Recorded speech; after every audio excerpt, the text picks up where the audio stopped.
تو وہ کافی زیادہ ہمیں ہرٹ کر رہی ہے اور کافی زیادہ نقصان پہنچ رہا ہے. بارڈر کے طرف رخ کرنا تلوڈ اٹھانے کے لیے ان کو آنے جانے کی اجازت مل گئی. ہزاروں لوگ ڈیلی بیسس پہ کراس بارڈر جاتے رہتے ہیں. تو ہم پر امید ہے کہ بالکل 2 سے 3 دن میں جو معاملات ہیں وہ اپنے پرانے روٹین پہ آ جائیں گے.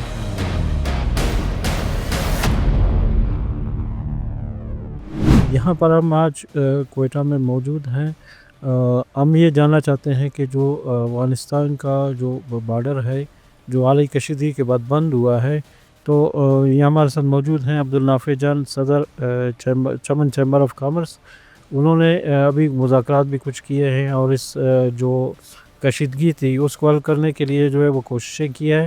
دوسرا ہم یہ جاننا چاہتے ہیں کہ جو بارڈر کی بندش سے جو تاجر ہیں یا جو سلسلہ جا رہا تھا جو ٹرانزٹ کا، اس سے نقصانات کیا ہوئے ہیں. تو ہم نافع جان سے جانتے ہیں. السلام علیکم سر. وعلیکم السلام اظہر خان صاحب. سب سے پہلے تو میں چمن چیمبر آف کامرس کے بیہاف پہ آپ کا اور آپ کے میڈیا ٹیم کا شکریہ ادا کرتا ہوں کہ آپ نے ہمیں ٹائم دیا ہے اور ہمارے موقف کو سمجھنے کی کوشش کی ہے. جی یقیناً افغانستان پاکستان دو ہمسائے برادرانہ ملک ہے اور ان کے درمیان چھوٹی اور بڑی جتنی بھی کشیدگی ہوتی ہے اس کا نقصان الٹیمیٹلی لوگوں کو ہی اٹھانا پڑتا ہے. خطے کے لوگوں کو اس پہ بڑے اثرات مرتب ہوتے ہیں. اور حالیہ دنوں میں جو پاکستان اور افغانستان کے درمیان کشیدگی کا سلسلہ شروع ہوا ہے تو اس پہ دونوں ملکوں کی جو عوام ہے وہ بری طرح متاثر ہوئے. اور چمن چیمبر آف کامرس نے ایک ذمہ دارانہ رول پلے کرتے ہوئے یہ سٹارٹ لیا ہے کہ ہم دونوں ملکوں کے حکام سے ملے اور ان کو اس بات پہ قائل کرے کہ کشیدگی عوام کے مفاد میں نہیں ہے اور جنگ کسی بھی مسئلے کا حل نہیں ہے. تمام مسائل کا بیٹھ کے جو ہے نا متفہم سے حل تلاش کیا جا سکتا ہے. ہم شکر گزار ہیں افغان سائڈ کے بھی اور پاکستانی سیکورٹی فورسز کے بھی کہ انہوں نے چمن چیمبر کے مفاہماتی عمل کو آگے بڑھاتے ہوئے ہمارا حوصلہ بڑھایا ہے. اور ہم اس نتیجے پہ پہنچے کہ جو افغان ریفیوجیز کا لوڈ وہاں پہ تھا کافی دنوں سے 2 ہفتوں سے جو وہاں پہ کھڑا تھا ان کو جانے کی اجازت مل گئی. اور ساتھ ہی بارڈر کے دونوں طرف جو لوڈ خالی ٹرکس کے سٹک ہوا تھا شپن بولدک میں جو ہمارے سینکڑوں کنٹینرز وہاں سٹک تھے جنہوں نے کراچی جانا تھا، یا ہمارے چمن شہر میں جو جن ٹرکوں نے بارڈر کے طرف رخ کرنا تھا لوڈ اٹھانے کے لیے ان کو آنے جانے کی اجازت مل گئی. چمن بارڈر کے بندش سے تاجروں کو تو بڑا نقصان ہوتا ہے. اگر ایک دن بھی بند ہو جاتا ہے تو مختلف مدت میں آپ کیا سمجھتے ہیں کہ روزانہ کتنا نقصان ہوتا ہے؟ جی بالکل. چمن بارڈر پہ اس وقت جو والیوم ہے ٹرکس کا بڑے ٹرالرز کا تقریباً 1000 سے 1500 ٹرکس آ جا رہے ہیں جو پاکستان کی طرف سے مختلف آئٹمز کو ایکسپورٹ کر رہے ہیں افغانستان اور سینٹرل ایشین کنٹریز کے لیے. اور وہاں سے فروٹ، ڈرائی فروٹ، اسکریپ اور باقی چیزیں ہم امپورٹ کر رہے ہیں پاکستان کے لیے. تو ان 1500 ٹرک کا ڈیلی کے حساب سے اور پھر جو افغان ٹرانزٹ ریٹ کے بالخصوص کنٹینر ہے جن کے اوپر آلریڈی شپنگ لائن کے ڈیوز ہے، ڈیمریجز اور دوسرے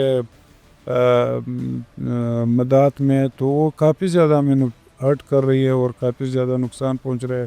تو آیا یہ امکانات ہے کہ جو جتنے بھی بارڈر ہیں پاکستان کے افغانستان کے ساتھ وہ سارے جلد کھل جائیں گے؟ کوئی امکان ہے کہ کتنے دن میں وہ کھلنے کا امکان؟ جی بالکل. یقیناً ہم ایک مثبت سوچ رکھتے ہیں اس حوالے سے کہ دونوں ملکوں کو اس بات کا ادراک کرتے ہوئے کہ لوگوں کو مشکلات ہے.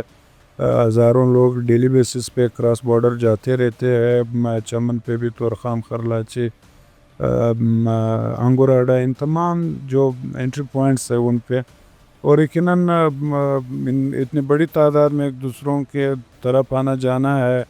اور پھر چمن چیمبر نے جو سٹارٹ لیا ہے اس کو ہم ایک پہلا بارش کا پہلا قطرہ کہہ سکتے ہیں. اور اسی کو بنیاد بنا کے چونکہ کابل اور اسلام آباد بھی ابھی نیگوشیٹ کر رہے ہیں دعا قطر میں، اور اس کے بعد ان کا نیکسٹ سیشن ہوگا استنبول میں. تو ہم پر امید ہے کہ بالکل 2 سے 3 دن میں جو معاملات ہیں وہ اپنے پرانے روٹین پہ آ جائیں گے اور ہم اس قابل ہوں گے کہ ہم اپنی تجارت اور اپنی روزانہ کے جو آمد و رفت ہے اس کو بحال دیکھ سکیں گے. سر، ایک جو خوراکی اشیاء جو افغانستان سے بھی اس ٹائم آتی ہیں ان کی رکاوٹ سے جو یہاں سبزیاں یا دوسری چیزیں جیسے ٹماٹر ہے وہ بھی اسی بارڈر کی وجہ سے، جتنے بارڈر بند ہوئے ہیں اس کی وجہ سے مہنگے ہوئے؟